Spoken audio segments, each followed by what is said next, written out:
Hey guys, welcome to the Knot of the Week. Continuing from last week when we were talking about an alternative to the Prusik loop with the Bachmann knot, this week I'm going to be showing you the Klemheist knot, which is another alternative to the Prusik loop. I don't personally like it as much as the Bachmann as a real alternative, but we'll get into it and I'll show you how to tie it.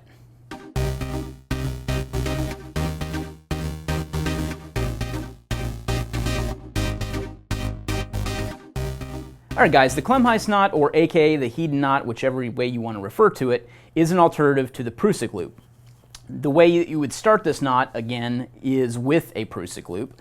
So if you're not familiar with how to tie a Prusik loop, it's just a single piece of cordage. I prefer something in the range of about 6 feet, and then it's tied together with a double fisherman's knot, just like this. And that's really what constitutes a Prusik loop. While we're not tying a Prusik, that's kind of what the loop is still referred to in this design for the Klemheist. So, I don't prefer the Klemheist over the alternative to the Prusik that we mentioned before, which is the Bachmann knot.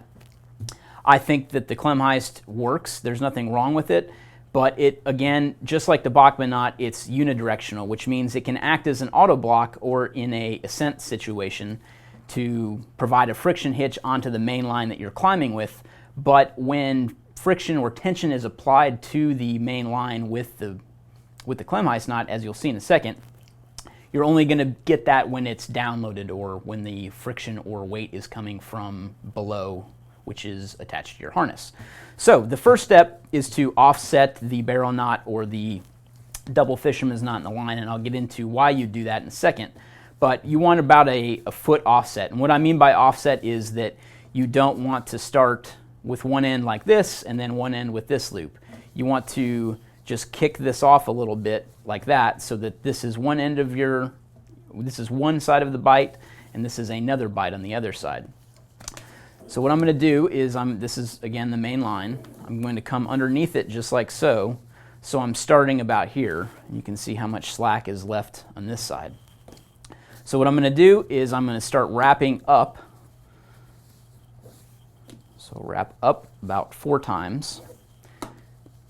And with the Klemheist, if you need more friction on the line other than, let's say, the 4 wraps we're about to do, you would just add more wraps. So that's all going to be dependent on the weight that you're carrying and things like that, but you always want to test these kind of knots before you actually get onto the rope to make sure that, that they're, you'd want to test your Prusik loop before you got onto the rope and tied one of these so that you know that everything's secure with this and it's tied correctly. So the next step once you wrap up is you want to leave a little bit of a slack here. I'm actually going to take one more wrap around this just to kind of clean this up a little bit. And you can see the rope wants to twist, which is one of the reasons I don't like the Klemheist knot to begin with, is because that rope wants to get kinked already.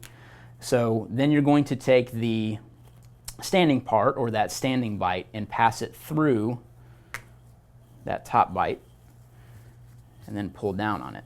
And then I'm going to clean this up a little bit, so I'll kind of wrap this through so that it gets a little tighter onto the line, just like so. So again, with this as a auto block or a friction hitch, or in an ascent situation, you would press up on this large, I guess it still kind of looks like a barrel knot, so you would press up on the Klemheist like that, and this portion here would be attached to your harness, just like so. Again, that's the reason for the offset, is you never want the barrel knot or the double fisherman's knot to be inside that carabiner that would be attached to your climbing harness. And again, just my little anecdote on carabiners, always screw down. So make sure the screw is that way. Screw down so you don't screw up. So again, if you're using this for ascent, you would just press it up the rope like that, and then the friction would come below. Again, being unidirectional, that means you can't come from this way and use it alternatively to basically pull tension from that direction. So that is how to tie the Klemheist. Stay tuned for a new Knot of the Week every Tuesday, and if you're enjoying what we're doing here on our Knot of the Week series, please consider joining the Crew Leader membership linked below in the description. Thanks for watching.